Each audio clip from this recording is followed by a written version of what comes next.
पंजाब के मुख्तलिफ शहरों में धुंध का राज। राजनपुर, आरिफवाला, जलालपुर, पीरवाला और हुजरा शाह मुकीम में धुंध के डेरे। मोटरवे को मुख्तलिफ मकामात से ट्रैफिक के लिए बंद कर दिया गया। शहरियों को गैर जरूरी सफर से गुरेज करने की हिदायत। दुनिया के आलूदा तरीन शहरों में लाहौर का आज भी पहला नंबर, भारतीय शहर मुंबई का दूसरा और कराची का 7वां नंबर। तहरीक इंसाफ के रहनुमा किस अमरीकी सफीर से मिले? अमरीकी महकमा खारजा ने तस्दीक से इनकार कर दिया। तर्जुमान नेट प्राइस ने कहा कि अमरीकी हुकाम मुख्तलिफ सियासी फरीकैन और ओहदेदारान से मिलते रहते हैं, तस्दीक नहीं कर सकते पाकिस्तान में अमरीकी एहलकार किन अफराद से मिले हैं। एक सवाल के जवाब में कहा, डोनाल्ड लू स्टेट डिपार्टमेंट के सीनियर एहलकार और सेक्रेटरी बराए सेंट्रल और साउथ एशिया हैं। सुप्रीम कोर्ट के हुक्म पर सहाफी अरशद शरीफ के कत्ल का मुकदमा दर्ज। थाना रमना में दर्ज एफआईआर में खुर्रम, वकार अहमद और तारिक अहमद मुलजिम नामजद। कत्ल की इंक्वायरी रिपोर्ट और एफआईआर आज सुप्रीम कोर्ट में पेश की जाएगी। समाअत दोपहर 12:30 बजे होगी। वजीर दाखिला राना सना ने अरशद शरीफ कत्ल केस में जेआईटी बनाने का ऐलान कर दिया। आज न्यूज के प्रोग्राम फैसला आपका में बातचीत के दौरान कहा, अरशद शरीफ को कीनिया भेजने वाले और वहां मौजूद अफराद ही असल मुलजिम हैं। कत्ल की वारदात में दीगर अफराद भी मुलव्विस हो सकते हैं। अरशद शरीफ कत्ल पर अस्कुत नोटिस का हुकूमत और पीटीआई का खैर मकदम। वजीर आजम ने ट्वीट में अदालती इक़दाम को खुशाइंद करार दिया। फवाद चौधरी ने कहा, उम्मीद है अदलिया इंसानी हुकूक की हिफाजत करेगी। शेख रशीद ने सुप्रीम कोर्ट का अस्कुत नोटिस काबिल तहसीन करार दे दिया। कहा, बहुत सारे चेहरे बेनकाब होंगे।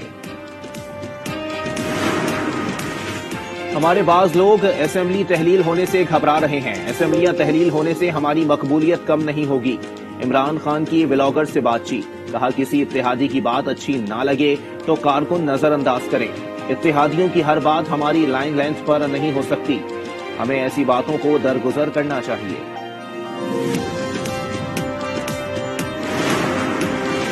पंजाब की सियासी सूरत हाल पर गौर के लिए नून लीग का इजलास 9 दिसंबर को तलब। वजीर दाखिला राना सना सदारत करेंगे। आम इंतखाबात की तैयारी, असेंबली की तहलील और मुतबादिल ऑप्शंस पर गौर एजेंडे में शामिल।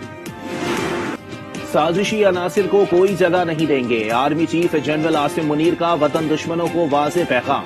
पाक अफगान बॉर्डर पर जवानों से खिताब में वार्निंग दी कि बेशुमार कुर्बानियों से अमन हासिल हुआ, किसी को अमन खराब करने की इजाजत नहीं दी जा सकती। जनरल आसिम मुनीर ने वादी तीरा में अगले मोर्चों पर जवानों के साथ दिन गुजारा। कोर हेडक्वार्टर्स पेशावर में यादगार शोहदा पर हाजिरी भी दी।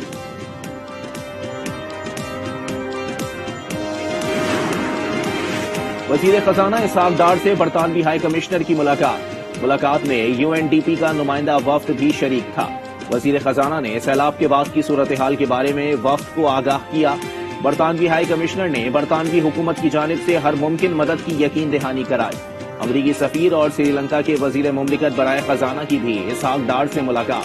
अमरीकी सफीर ने सैलाब से पाकिस्तान को होने वाले माशी नुकसानात का एतराफ किया।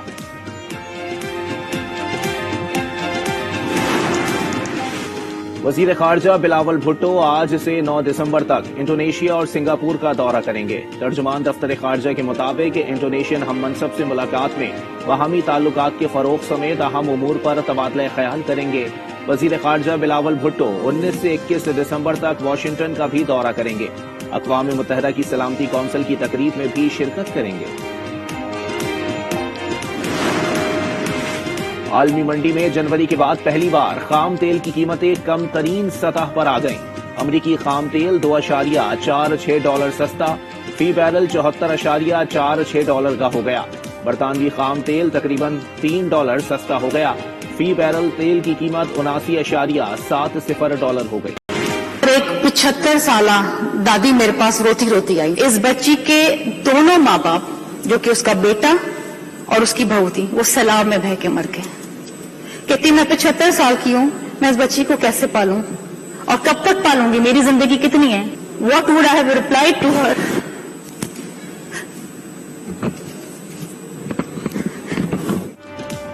सिंध असेंबली के इजलास में बारिश और सैलाब पर बहस। हिज़्ब इख्तिलाफ की शिकायतें, हिज़्ब इक़्तिदार की वजाहतें। मुतासरीन की तकालीफ और परेशानियों का जिक्र करते अरकान आबदीदा हो गए। ایم کیو ایم کے ناصر قریشی نے 1 ماہ کی تنخواہ متاثرین کو دینے کا اعلان کر دیا۔ کراچی، حیدرآباد اور لاڑکانہ کے بعد سندھ کے تیسرے بڑے شہر سکھر میں پیپلز بس سروس چل پڑی۔ آزمائشی طور پر چلنے والی بس میں شہریوں کے ساتھ پیپلز پارٹی رہنماؤں نے بھی روہڑی سے سکھر تک سفر کیا۔ یورپی ملک البانیہ کے سابق وزیر اعظم کو احتجاجی ریلی کے دوران مکہ پڑ گیا۔ اپوزیشن رہنما بریشا احتجاجی ریلی کی قیادت کر رہے تھے کہ ایک شخص نے انہیں مکہ دے مارا۔ مکہ لگنے سے اپوزیشن رہنما کے چہرے سے خون نکل آیا۔ حملہ آور کو حامیوں نے خوب زد و کوب کیا اور پولیس کے حوالے کر دیا۔